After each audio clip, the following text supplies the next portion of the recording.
Good morning, students. Now today lecture number is 22 and today's date is 15th May 2020. Now yesterday we have seen a specimen of revaluation account, and day before yesterday we have seen journal entries at the time of revaluation of assets and liabilities, and to give accounting effect due to changes in the value of assets and liabilities. Okay. Now today we discuss illustration number 7, है ना. इसके लिए आपको अपनी text book अपने पास रखनी है. Okay, so take your textbook और आपकी टेक्स्ट में पेज नंबर 120 के ऊपर इलिस्ट्रेशन नंबर 7 दिया है. ओके, तो अब मैं यहाँ रीड करूंगा, आपको भी मेरे साथ अपनी टेक्स्ट बुक में रीड करना है और 1 बाय 1 मैं आपको बोर्ड के ऊपर एडजस्टमेंट सॉल्व करूंगा. यानी सारी इंफॉर्मेशन लिखने वाला नहीं, जो मेन पॉइंट्स है, जो मेन कैलकुलेशन है वो मैं बोर्ड पे करूंगा और लास्ट में मैं रिवोल्यूशन अकाउंट बनाऊंगा. ओके, सो आपको मेरे साथ अपनी टेक्स्ट बुक में पढ़ना है. Okay, so now Bhavna, Bharat and Bhumesh are the partners in a partnership firm sharing profit and loss in the ratio of 2:1:1.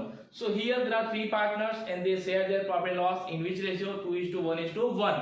Here they have given their profit and loss sharing ratio. Now you have to remember this ratio for what? To distribute the profit of revaluation account between the partners, है ना. तो ये ratio आपको याद रखना है, वो profit distribute करने के लिए. क्लियर? यहाँ पे दे दिया है इसलिए हमें इस रेशियो में करना है. अगर नहीं दिया होता तो हम क्या करते हैं? इक्वल रेशियो में. Clear? Now the following is the balance sheet as on 21 March 2017. यानी यहाँ पे बैलेंस शीट दी है, तो आपको एग्जाम में भी ऐसी बैलेंस शीट दी होगी और उस बैलेंस शीट के अंदर असेट्स एंड लायबिलिटीज दी होगी बिजनेस की आज तक की, और उसके अंदर एडजस्टमेंट दिए होंगे और उस एडजस्टमेंट के ऊपर से हमें वैल्यू क्या करना है? चेंज करना है. किसका? असेट्स एंड लायबिलिटीज का. And then we have to give accounting effect first in the form of journal entries, and from journal entries we have to prepare what? Revaluation account, and from revaluation account we have to find out profit or loss due to changes in the value of these assets and liabilities, and then we have to distribute this profit or loss between the partners in their profit and loss sharing ratio. तो हमें आज इतना करना है. Clear? Now see, first balance sheet is given to you. So liability side and asset side. Now after this balance sheet, what is given? Partners have decided to revalue the assets and liabilities on the date of above balance sheet. यानी partners ने decide किया है. क्या decide किया है? उनको assets and liabilities की value क्या करनी है? चेंज करनी है. अब कैसे करनी है वो एडजस्टमेंट में दिया है. अब हमें क्या करना है? आप सब अपने हाथ में अपनी पेंसिल ले लो. उस पेंसिल से हमें टिक मार्क करना है. किस पे? जिसका एडजस्टमेंट है उस असेट्स पे और उस लायबिलिटी चेंज हमें टिक करना है, और जिस पे हम टिक करते हैं और हमको जिसका एडजस्टमेंट दिया है उसकी वैल्यू हमें चेंज करनी है. जिसका कोई एडजस्टमेंट नहीं है उसमें हमें कुछ करना नहीं है, याद रखना. क्लियर? तो पहले टिक मार्क करते हैं. Okay, now first the value of land is ₹7 lakh, so tick mark on land asset side. Then the value of building is increase by ₹1 lakh, so tick mark on building. Then the market value of machine is ₹2,50,000. Tick mark on machines. Then provision for doubtful debts on debtors. So tick mark on debtors. Then creditors outstanding to ₹10,000 are not required to be paid. So tick mark on creditors. Then 6 number on next page. Income receivable amounted ₹5,000 and outstanding expense amounted ₹3,000 which are to be recorded. यानी ऐसी income और expense जो हमने आज तक record किए नहीं है, यानी आपको ये पुरानी बैलेंस शीट में मिलेंगे नहीं, तो इसको टिक करना नहीं, लेकिन हमें याद रखना है कि लास्ट में इसको भी हमें सॉल्व करना है. Clear? Now after this we have to see first adjustment. What is the first adjustment? The value of land is ₹7 lakhs. इसका मतलब क्या है? आपकी जो ओल्ड बैलेंस शीट है उसके अंदर लैंड की वैल्यू कितनी दी है हमको? देखिए आप, सो इट इज 5 lakhs. कितना है हमारा वैल्यू? Old value 5 lakhs. और हमें एडजस्टमेंट में कितनी दी है लैंड की वैल्यू? That is 7 lakhs. यानी इंक्रीज हुआ है कि डिक्रीज हुआ है? तो आपको पता चलता है कि ओल्ड वैल्यू कितनी है? 5 lakhs, लेकिन न्यू वैल्यू कितनी है? 7 lakhs. तो कितना इंक्रीज हुआ है? तो 2 lakhs. There is increase in the value of land, that is 2 lakhs. And 2 lakh rupees क्या हुआ है? Value increase हुआ है. And we know as and when there is increase in the value of assets, it is profit for the business. ये क्या होता है business के लिए? Profit. And whenever it is profit, revaluation account is what? Credited. So what is the journal entry? Land account debited to revaluation account. And what is the amount? 2 lakh. So now see your first entry, it is given your text too, है ना, land account debited to revaluation account, how many 2 lakh. तो ये 2 लाख कैसे समझ में आया, हमें जो एडजस्टमेंट वैल्यू दी है ना उसको बैलेंस शीट की वैल्यू के साथ कंपेयर करना है। अगर बैलेंस शीट की वैल्यू से एडजस्टमेंट की वैल्यू ज्यादा है मींस प्रॉफिट होता है, अगर बैलेंस शीट की वैल्यू से एडजस्टमेंट की वैल्यू कम है तो हमें क्या होता है, लॉस। अगर प्रॉफिट होता है तो रिवैल्यूएशन क्या होगा, क्रेडिट, और लॉस होगा तो रिवैल्यूएशन क्या होगा, डेबिट। क्लियर। सो हमें यहाँ क्या होता है, profit. So what is entry, land account debited to revaluation account. Clear. And we have to write down which amount, difference. ये डिफरेंस लिखना है, याद रखना। Now second, what is second adjustment, the value of building is increase by rupees 1 lakh. यानी हमें दूसरा कौन सा दिया है, बिल्डिंग, तो बिल्डिंग का वैल्यू कितना दिया है, 1 लाख रुपीस इंक्रीज। हमें डायरेक्टली बोल दिया है यहाँ पे हमने काउंट किया है कि 2 लाख इंक्रीज हुआ है, लेकिन यहाँ पे डायरेक्टली बोल दिया कि 1 लाख इंक्रीज ही हुआ है। अब इंक्रीज हुआ है मींस क्या हुआ है हमको, प्रॉफिट। और जब भी प्रॉफिट होता है तो रिवैल्यूएशन क्या होगा, क्रेडिट। कितना, 1 लाख। तो क्या एंट्री होगी, building account debited to revaluation account 1 lakh. Clear. तो ये हो गया second entry. Okay, so land and building. So whenever increase in the value of assets, respective assets account will be debited and revaluation account will be credited. Okay. Now third entry. Now in third entry, what is given? The market value of machine is rupees 2,50,000, which is to be recorded in the books. अब आपको आपकी balance sheet की machine की value देखनी है, तो machine कितना है बैलेंस शीट में, तो इट इज 4 लाख। उसकी वैल्यू कितनी है, 4 लाख। लेकिन मार्केट वैल्यू भी कितनी हो गई उसकी, 2,50,000। तो कितना डिक्रीज हुआ, 1,50,000 क्या हुआ, डिक्रीज हुआ। ये मशीन की कौन सी वैल्यू है, बुक वैल्यू। बुक वैल्यू ने जो बैलेंस शीट में दी है, मार्केट वैल्यू ने उसका मार्केट में भी इतना प्राइस मिलेगा हमें, है ना। अब इसकी वैल्यू कितनी होगी मार्केट में, 2,50,000। तो पहले 4 लाख था, अभी कितना हो गया, 2,50,000। तो क्या हुआ, decrease. And whenever there decrease it is what, loss. जब डिक्रीज हुआ उसको क्या बोलते हैं हम, लॉस। कितना डिक्रीज हुआ, 1,50,000। और जब भी लॉस होता है तो रिवैल्यूएशन अकाउंट क्या होगा, डेबिट, और रिस्पेक्टिव असेट्स क्या होगा, क्रेडिट। तो क्या एंट्री होगी, revaluation account debited to machines account, how many, 1,50,000। जितना वैल्यू डिक्रीज हुआ वो लिखना है, जितना हुआ वो नहीं। क्लियर। जितना वैल्यू डिक्रीज हुआ है, कैसे पता लगा 1.5 लाख डिक्रीज हुआ है, तो 4 लाख वैल्यू था, अभी उसका 2,50,000 हो गया है और उसको भी बुक में लाना है। तो बुक में 2,50,000 कब आएगा, जब उसमें हम 1.5 लाख माइनस करेंगे तब। तो 1.5 लाख क्या हो हमारा, loss. Clear. Now fourth one, provision for doubtful debts at 20% of debtors. तो हम सब जानते हैं कि बैड डेब्ट्स किस पे काउंट होती है, बैड डेब्ट्स जो किस पे काउंट होती है, always on debtors. So here debtors are given balance sheet in old balance sheet. What is debtors, आपकी ओल्ड बैलेंस में कितना डेट्स दिया आपको, 1 lakh. So value of debt is how many, 1 lakh. Now 1 lakh के 20%, अगर आप 1 लाख के 20% करेंगे तो कितना आएगा, 20,000। And whenever we are creating provisions it is loss for the business. Remember, हम जब भी कोई प्रोविजन करते हैं, बैड डेट रिजर्व हो या डिस्काउंट रिजर्व ऑन डेटर्स हो, वो हमारे लिए क्या है, लॉस। और जब भी लॉस होता है तो बिजनेस क्या होता है, डेबिट। और क्रेडिट कौन सा अकाउंट होगा, जिसका आपने क्या किया है, प्रोविजन। तो हमने यहाँ पे कौन सी प्रोविजन की है, बैड डेट्स रिजर्व। तो क्या एंट्री होगी, revaluation account debited to bad debts reserve, entry number 4। आप अपने टेक्निक में देख सकते हैं कितना अमाउंट, 20,000। ये 20,000 कैसे आया, 1 लाख का 20%। अगर 10% बोला था तो 1 लाख का 10%, 5% बोला था तो 1 लाख का 5%। क्लियर। तो ये क्या हो गया हमारे लिए, loss. Now next adjustment, that is creditors amounting to rupees 10,000 are not required to be paid। 5 number का एडजस्टमेंट देखिए अब, यानी क्या है, हमें क्रेडिटर्स को 10,000 रुपीज देना नहीं है। तो क्रेडिटर्स हमारे लिए क्या है, अगर मैं बोलूं तो क्रेडिटर्स क्या है, इट इज असेट्स और liabilities. It is liabilities of the business. तो आपकी पहले कितनी लायबिलिटीज, तो 2 लाख।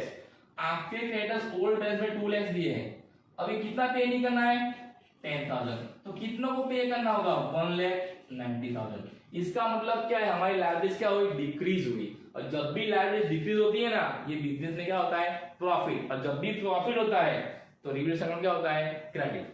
और यहाँ पे याद रखना, आपको क्रेडिटर्स में always decrease in value of creditors ऐसा ही दिया होगा। क्रेडिटर्स हमेशा क्या होते होंगे, डिक्रीज। डिक्रीज यानी इतना पैसा क्रेडिटर्स को देना नहीं है, now not to be paid, ऐसा ही होगा। जब भी ऐसा दिया इट मींस व्हाट, प्रॉफिट। और जितना पैसा नहीं देना है वो हमारा क्या है, प्रॉफिट। हमें वो अमाउंट अपनी एंट्रीज में लिखनी है। तो यहाँ पे प्रॉफिट हुआ तो क्या एंट्री होगी, creditors account debited to revolution account, how many, 10,000, that is entry number 5। Clear. Now 6 number adjustment, वो क्या है, outstanding income and outstanding expense. हमने देख लिया है कि जब भी at the time of revolution हमको पता चलता है कि हमारे आउटस्टैंडिंग इनकम है तो हमें क्या होता है, प्रॉफिट। और जब भी प्रॉफिट होता है रिवोल्यूशन क्या होगा, क्रेडिट। तो what is entry, outstanding income account debited to revolution account, how many, 5,000 and 5,000। Clear. And दूसरा क्या है, आउटस्टैंडिंग एक्सपेंस, उसका रिवर्स। आउटस्टैंडिंग एक्सपेंस यानी क्या, हमारा लॉस। हमको आज पता चला है कि हमें इतना पैसा देना बाकी है तो क्या हमें लॉस। लॉस होता है क्या होता है, रिवोल्यूशन अकाउंट डेबिटेड। और जो एक्सपेंस देना बाकी हो क्या होगा, क्रेडिट। है revaluation account debited to outstanding expense account, that is how many, 3,000। Clear. So from this adjustment we have to pass first journal entries. अब हमने सारे एडजस्टमेंट देख लिए, अभी कोई बाकी नहीं है और कोई हिडन एडजस्टमेंट भी दिया नहीं है। क्लियर। अब ये एडजस्टमेंट करने के बाद, ये एंट्रीज पास करने के बाद अब एक एंट्री बाकी है, कौन सी, प्रॉफिट एंड लॉस। ये जो हमने प्राइस चेंज किया ना, वैल्यू इंक्रीज डिक्रीज, उससे क्या होगा, हमें प्रॉफिट और लॉस। लेकिन प्रॉफिट लॉस पता है कब चलेगा हमें, अब हम इस एंट्री से क्या बनाएंगे, रिवोल्यूशन अकाउंट। और रिवोल्यूशन अकाउंट में हम debit side credit side roll करेंगे, फिर देखेंगे कि क्रेडिट साइड रोल ज्यादा है तो क्या आएगा, प्रॉफिट, और डेबिट साइड ज्यादा क्या आएगा, लॉस। उसके बाद प्रॉफिट एंड लॉस की एंट्री पास करनी है। तो ये सारी एंट्रीज पास करने के बाद हमें एक एंट्रीज लिखनी बाकी है, उसकी जगह छोड़ने के बाद हमें पुनः रिवोल्यूशन अकाउंट बनाना है। क्लियर। और उसके बाद हम प्रॉफिट फाइंड करेंगे और लास्ट में वो एंट्री यहाँ पे लिखेंगे। ओके। सो हमने अभी एडजस्टमेंट देख लिया, अब हम क्या बनाएंगे, revaluation account. Okay okay. Now from this entries we have to prepare what, revaluation account. अब हमको लेजर पोस्टिंग पता है कि जनरल एंट्री से लेजर पोस्टिंग कैसे करनी है, लेकिन यहाँ पे हमें सिर्फ रिवोल्यूशन अकाउंट बनाना है। तो हमें सिर्फ रिवर्स अकाउंट देखना है कि हमने जो एंट्री पास की है उसमें रिवोल्यूशन अकाउंट डेबिट है तो कहाँ लिखना है, रिवोल्यूशन अकाउंट में डेबिट साइड। अगर रिवोल्यूशन अकाउंट क्रेडिट है तो कहाँ लिखना है, credit side. Clear. So one by one entry देखेंगे। तो पहले एंट्री कौन सी है, देखिए, land account debited to revolution account. So first entry में रिवोल्यूशन अकाउंट क्या होता है, क्रेडिट, तो कहाँ लिखना है, credit side. Clear. By land account और अमाउंट तो कितना लिखा है एंट्री में, 2 लाख। अभी हमें यहाँ पे फिर से एडजस्टमेंट देखने जाना नहीं है, क्योंकि हमने जो एडजस्टमेंट देख के एंट्री पास की है और वहां पे हमने जो अमाउंट लिखी है वही अमाउंट हमें यहाँ पे लिखनी है। लेकिन एक बात याद रखना, अगर जनरल एंट्रीज में हमने गलत अमाउंट लिखी है तो यहाँ भी गलत अमाउंट आएगी और आंसर भी क्या आएगा, गलत आएगा। क्लियर। तो एक बार हमने जनरल एंट्री अच्छी तरह पास कर ली है, फिर हमें अभी एग्जाम्पल की जरूरत नहीं है, हमें अब एंट्री देखनी है और उससे भी क्या करना है, ledger posting. Clear. Now second entry क्या है, building account debited to revolution. Again revolution account is credited, so credit side by building account. कितना अमाउंट है यहाँ पे, सो 1 लाख, तो कितना आएगा, 1 lakh. Clear. Now third entry, revaluation to machinery. यहाँ पे डेबिट होता है रिवोल्यूशन, तो क्या लिखना है, revaluation account debit side to machine. कितना वैल्यू, तो कि 1,50,000 जो दिया है वही लिखना है। Then fourth one, again debit side, revaluation account to bad debts reserve. So debit side to bad debts reserve account. कितना amount, 20,000। Clear. 20,000। BDR means what, bad debts reserve. आपको फुल फॉर्म लिखना है। Now fifth one, creditors to revaluation. So relation on credit side by creditors. कितना, 10,000. The next entry, that is 6 number, revaluation account debit, receivable income account debited to revaluation. Again credit side by receivable income account. कितना, 5,000. And then 7, revaluation debit to outstanding expense. So debit side because revaluation account is debited. So outstanding expense account. How many? 3,000. Okay. Now we have passed all the other entries and we have made posting of journal entries. Now we have to see which side roll is higher, debit side और credit side. तो हमें देख के पता चल रहा है कि क्रेडिट साइड रोल ज्यादा है। कैसे? 2 lakh plus 1 lakh, how many? 3 lakh, और यहाँ पे 150 एंड 20, तो टोटल हाउ मेनी? 1 लाख 70। तो क्रेडिट साइड रोल क्या है? डेबिट साइड से ज्यादा है। तो पहले क्या करना है? दोनों साइड का रोल करना है। तो जिस साइड का रोल ज्यादा है उसको दोनों साइड रख देना है। तो यहाँ क्रेडिट साइड का रोल क्या है? ज्यादा है। किससे? डेबिट साइड से। तो क्रेडिट साइड रोल कितना है? तो 2 lakh plus 1 lakh, how many? 3 lakh plus 10,000 plus 5,000, total is how many?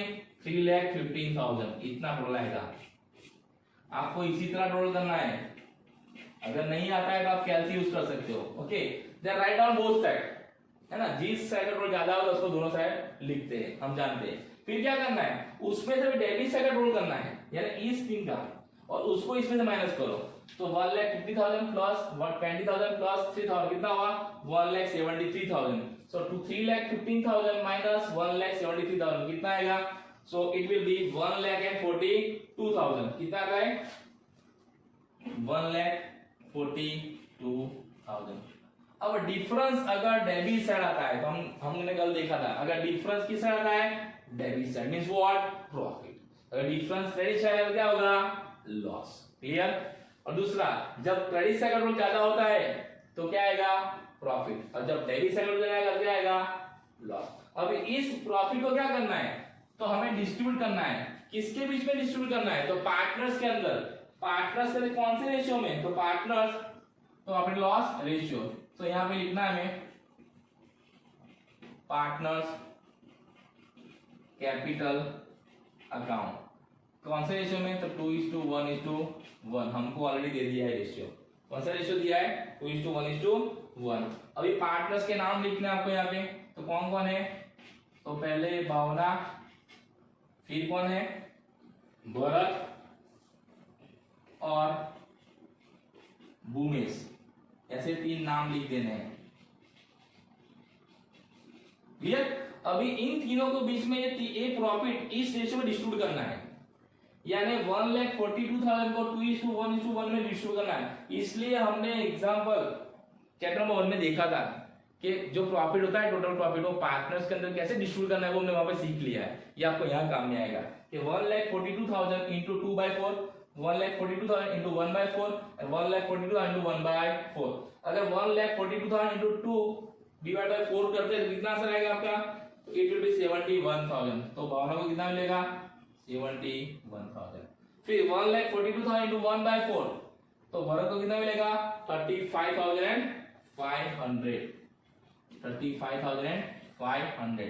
अब देख लो यहाँ पे भरत एंड भूमेश दोनों का शेयर सेम है, तो इसका मतलब क्या है? दोनों को प्रॉफिट शेयर इक्वल मिलेगा। अब इसको 35,500 मिलता है, इसको कितना मिलेगा? उसको भी इतना ही मिलेगा। कितना? 35,500। गिनने की जरूरत नहीं है, अगर आप गिनोगे तो भी क्या आएगा? 35,500। और दूसरा, अगर इन दोनों का आंसर मिल चुका है तो इन दोनों का टोटल आप इससे माइनस कर दो तो भी आंसर आ जाएगा। क्लियर? अगर शेयर सेम नहीं है तो। क्लियर? तो ये क्या हो गया? उनका प्रॉफिट। यानी इस बिजनेस में इस पार्टनर्स ने अपना जो रिवैल्यूएशन किया, किसका? असेट्स एंड लायबिलिटीज का, तो इनसे उनको क्या होता है? प्रॉफिट कितना हुआ? टोटल 1,42,000। और हर एक पार्टनर को कितना मिलता है? इतना मिलता है। अब इसकी भी जनरल पास करने में लास्ट वाली, यहाँ पे क्या होगा? प्रॉफिट। तो क्या एंट्री आएगी इसकी? अब मान लो जब पार्टनर्स को प्रॉफिट होता है ना, तो partners capital account is always what? Credited. और दूसरा, अगर डिफरेंस रिवैल्यूएशन अकाउंट डेबिट से आता है ना, तो रिवैल्यूएशन अकाउंट क्या होगा? डेबिट। तो एंट्री क्या होगी? Revaluation account debit how many? 1,42,000, 2 Bhavna 71,000, 2 Bharat 35,500 and 2 Bhumesh 35,500। ये एंट्री आपको लास्ट में लिखनी है ना? तो पहले एडजस्टमेंट के ऊपर से जनरल की, और उस जनरल से क्या बनाया? Revaluation account. इस रिवैल्यूएशन अकाउंट से क्या फाइंड किया? प्रॉफिट। और फिर प्रॉफिट के अंदर जनरल एंट्री पास की। यानी इस रिवैल्यूएशन से हम ये कह सकते हैं कि पार्टनर्स को क्या हुआ है? प्रॉफिट। तो हमें इस तरह से ये प्रॉफिट फाइंड करना है रिवैल्यूएशन अकाउंट में। क्लियर? तो एग्जाम में आपको ऐसे अकाउंट बनाना आएगा। ओके, जनरली पास करनी नहीं है, लेकिन यहाँ पे ये इलस्ट्रेशन आपको लिखना है। आपको जनरल लिखनी है पहले with column with being, and then you write down this revaluation account. Okay, so today we have seen illustration number 7, and tomorrow we'll see example number 10 and 11. अभी आपको अपनी टेक्स्ट बुक अपने पास रखनी है, नहीं है तो सॉफ्ट कॉपी मैंने सेंड की है ग्रुप के अंदर, आप वो भी डाउनलोड कर सकते हैं। अभी भी किसी के पास टेक्स्ट बुक नहीं है तो मुझे मैसेज कीजिए, मैं आपको सेंड कर दूंगा। Okay, thank you and have a nice day.